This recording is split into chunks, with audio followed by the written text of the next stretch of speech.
Olá, queridos irmãos, quero em primeiro lugar agradecer pelo convite que vocês me fizeram para eu gravar esta mensagem, essa meditação para vocês, e esperamos que seja de um grande enriquecimento espiritual e que Deus continue abençoando ricamente a todos vocês, a esta igreja, e com certeza Deus tem feito maravilhas para cada um de nós.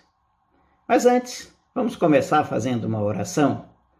Querido Deus e Pai que estás nos céus, obrigado, Senhor, porque mesmo em meio a estas crises, a estas dificuldades, o teu povo continua em adoração ao teu santo nome. Estaremos agora abrindo a tua palavra, que o Senhor também abra os nossos corações, nos dê a tua paz e agradecemos, ó Pai, porque o Senhor tem sido bondoso e misericordioso para com os teus filhos. Fique conosco agora em nome de Jesus. Amém. Eu quero aproveitar e meditar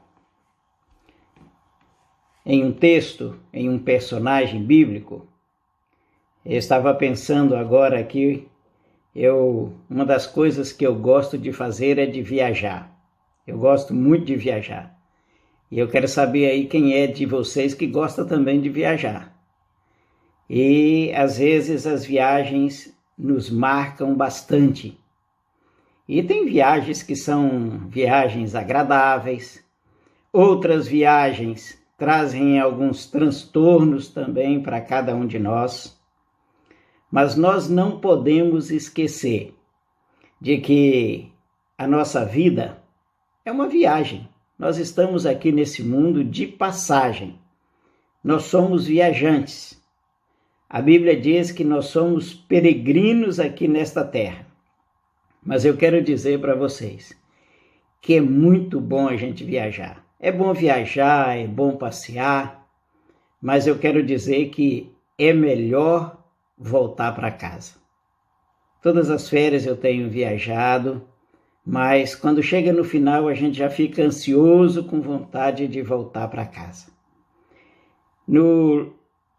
Pedro ele diz o seguinte, lá em 1 Pedro 2,11, ele diz: Amado, exorto-vos como peregrinos e forasteiros que sois.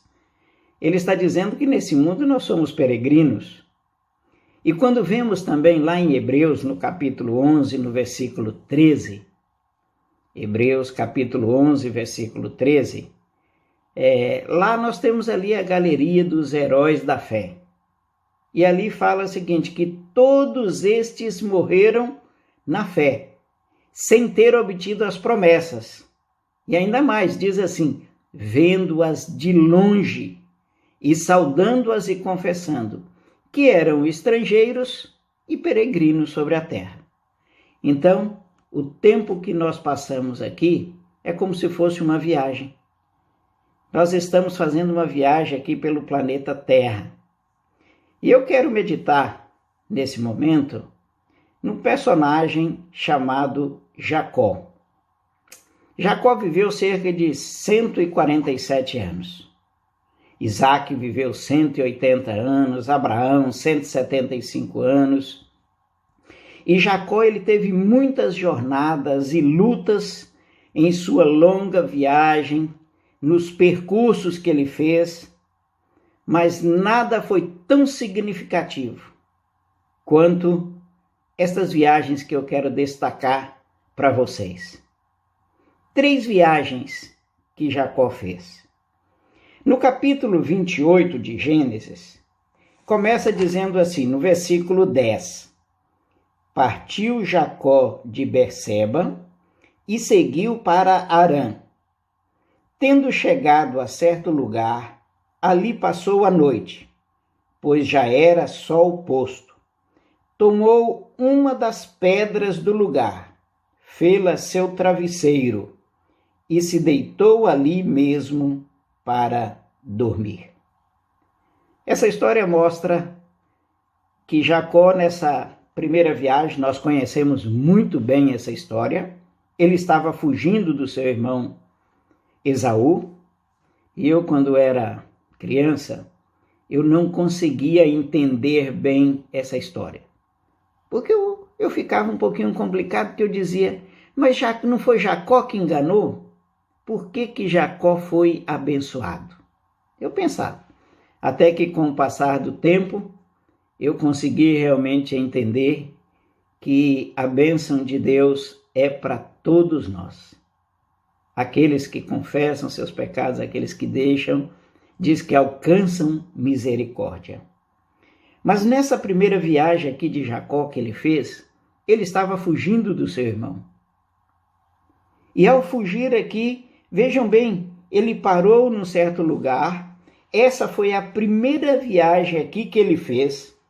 E aqui nós podemos ver que ele passou a noite ali e fez como travesseiro uma pedra. E diz que ali ele sonhou, né? E eis posta na terra uma escada cujo topo atingia o céu, e os anjos de Deus subiam e desciam por ela. Perto dele estava o Senhor e lhe disse: Eu sou o Senhor, Deus de Abraão, teu pai, e Deus de Isaque. A terra em que agora estás deitado, eu te darei, a ti e à tua descendência. Quando nós olhamos no versículo 17, ele diz assim: E temendo disse, quão temível é este lugar! É a casa de Deus, é a porta dos céus.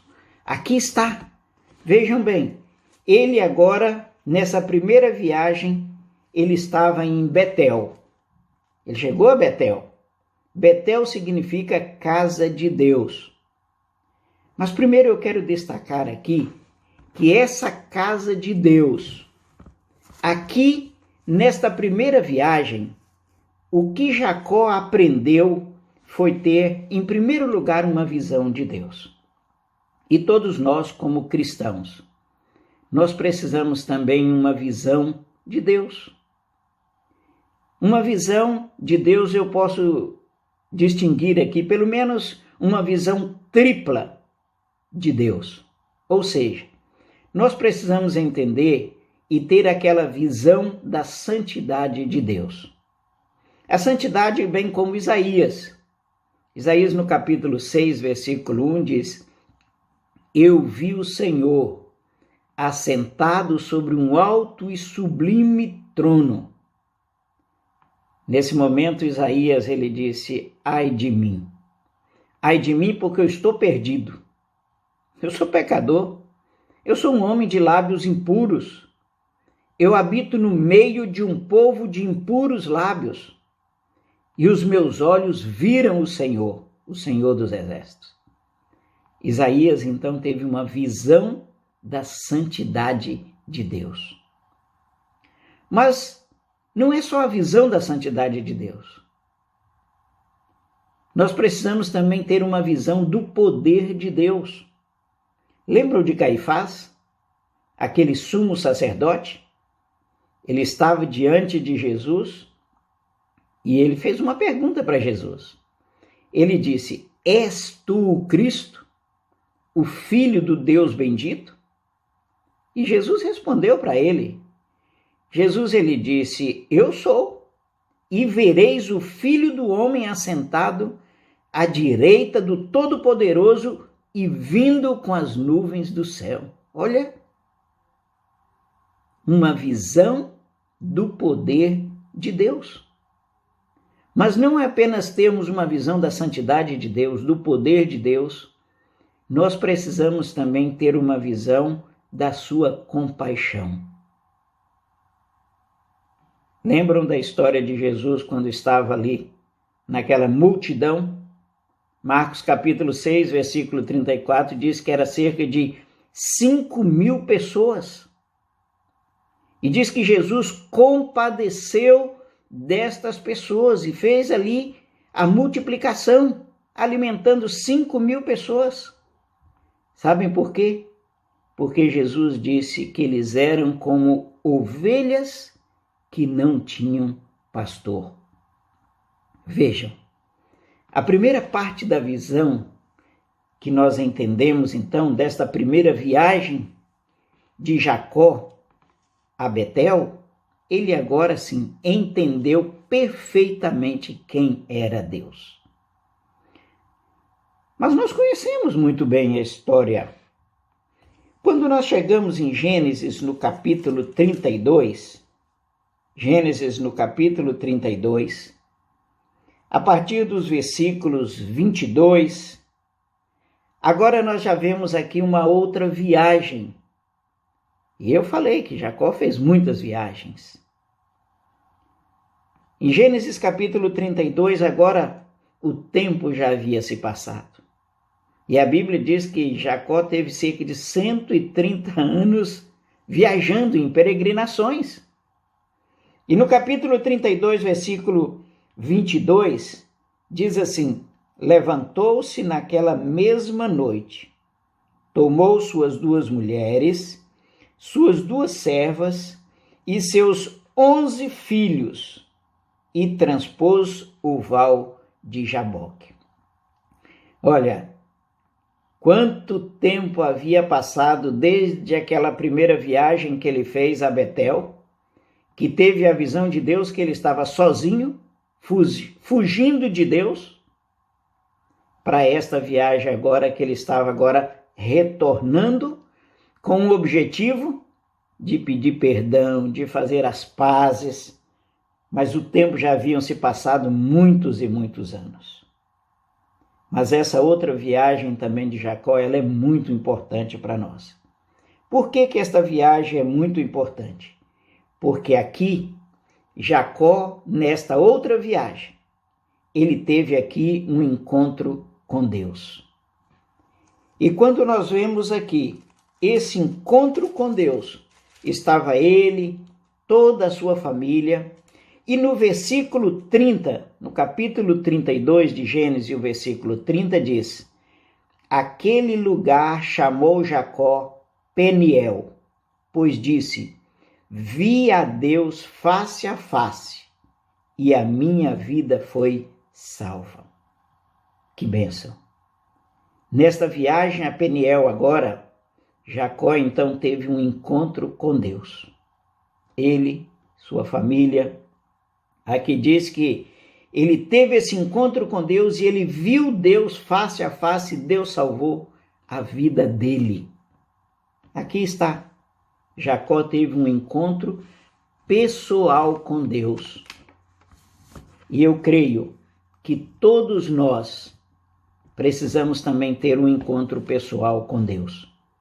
Em qualquer lugar. Se você folhear a Bíblia, você vai ver que na Bíblia nós temos várias pessoas que tiveram encontro pessoal com Deus em lugares diferentes.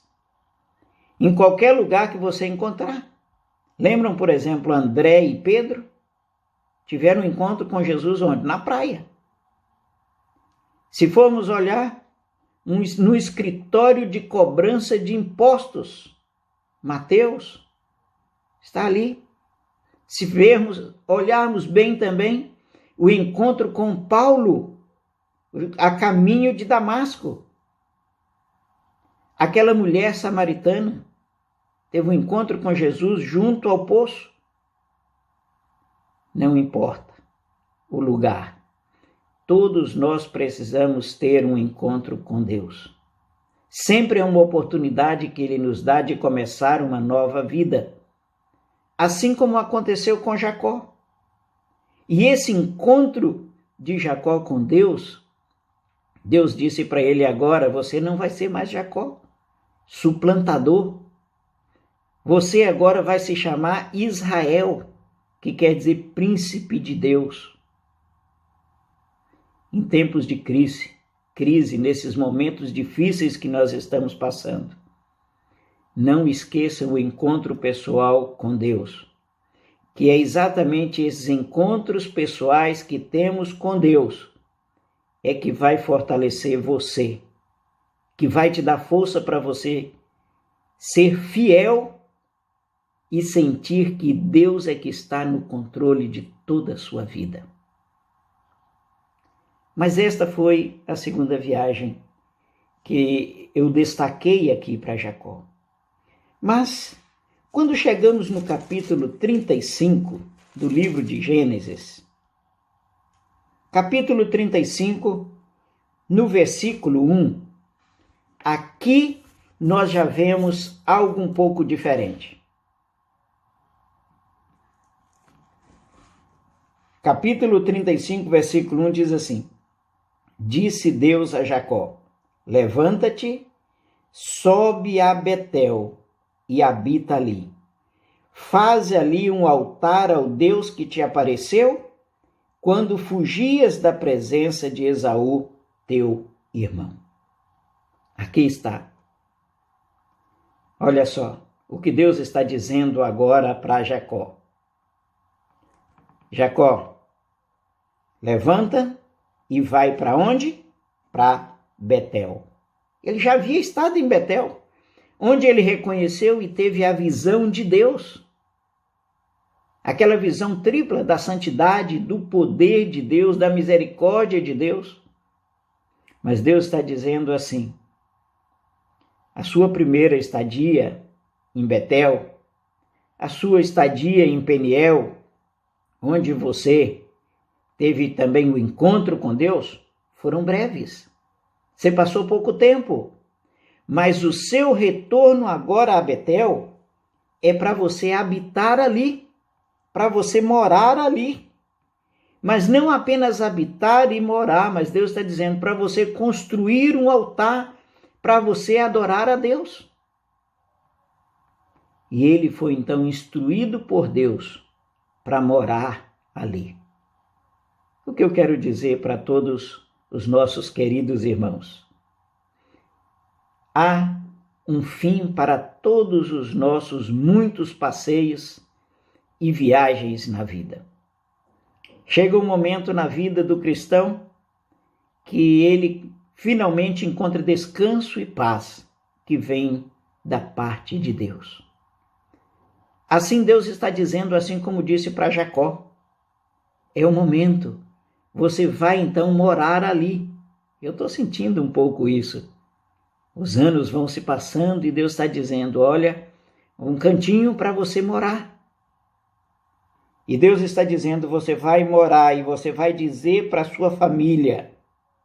E você vai adorar a Deus ali. Você vai ser uma bênção. Vou abençoar você para você ser uma bênção para os outros. É isso que eu quero que você entenda nesse momento. A vida, ela é uma jornada, mas é uma viagem com o Senhor Jesus. Até onde nós temos ido? Onde é que os nossos esforços têm nos levado? Toda a nossa vida tem que ser uma busca contínua da vontade de Deus. Tem que ser uma experiência de adoração. E dando sempre graças a Deus por tudo. Eu digo que após essa pandemia o mundo não será mais o mesmo. A igreja não será mais o mesmo. Nós não seremos mais os mesmos. Deus está dizendo assim para mim e para você: aqui não é o nosso lugar. Somos peregrinos, estamos de passagem. Deus está dizendo que nós precisamos voltar para a casa do Pai. Nós estamos apenas fazendo uma viagem no planeta Terra. Aqui não é o nosso lugar, não é. Nós estamos aqui por pouco tempo. Quantas vidas estão sendo ceifadas nesse período? Um amigo meu, ele disse, antigamente nós víamos os números. Agora nós vemos nomes, rostos, pessoas. E Deus está dizendo: eu estou no controle de tudo. Deus está dizendo: vocês vão passar aí apenas pouco tempo. Alguns 20, 30, 50, outros, quando chegam a 100, olhe lá. Mas Deus está dizendo o seguinte: aqui não é o nosso lugar. Deus está dizendo: eu vou preparar lugar. Aquilo que está escrito no Evangelho de João, no capítulo 14, nos versículos de 1 a 3. Ele está dizendo assim: não se turbe o vosso coração. Credes em Deus, crede também em mim. Na casa de meu pai há muitas moradas. Se assim não fosse, eu vou-lhe teria dito, pois vou preparar-vos lugar.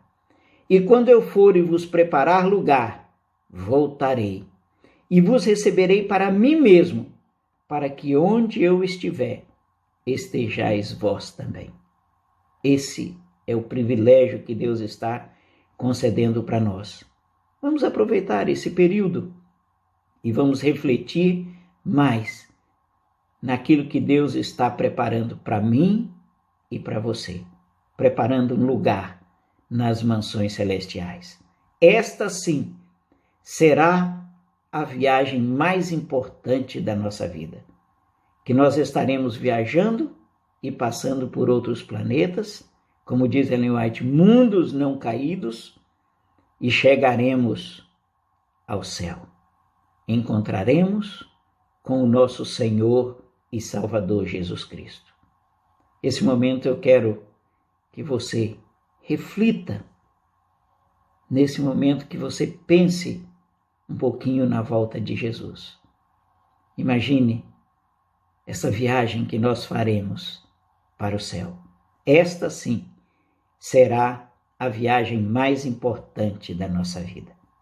Eu quero orar agora por você, para que Deus continue te abençoando, para que você faça parte desse povo que aguarda a breve volta de Jesus. Vamos orar. Obrigado, Pai. Nós agradecemos pelas orientações que temos recebido dos altos céus. O Senhor deixou um manual para os teus filhos. E esse manual é o guia que nos conduz nas mansões celestiais. Eu quero agradecer, ó Pai, por esse convite, pela igreja nos convidar para fazer, mesmo estando distantes, mas aqui nós podemos apresentar a Tua palavra e falar do Teu amor para todos, ó Pai. Nos dê agora a Tua paz. Fique conosco. Nós já estamos, ó Pai, preparando as malas para fazer esta viagem para a Nova Jerusalém. Tudo isso nós pedimos e agradecemos por amor de Jesus. Amém.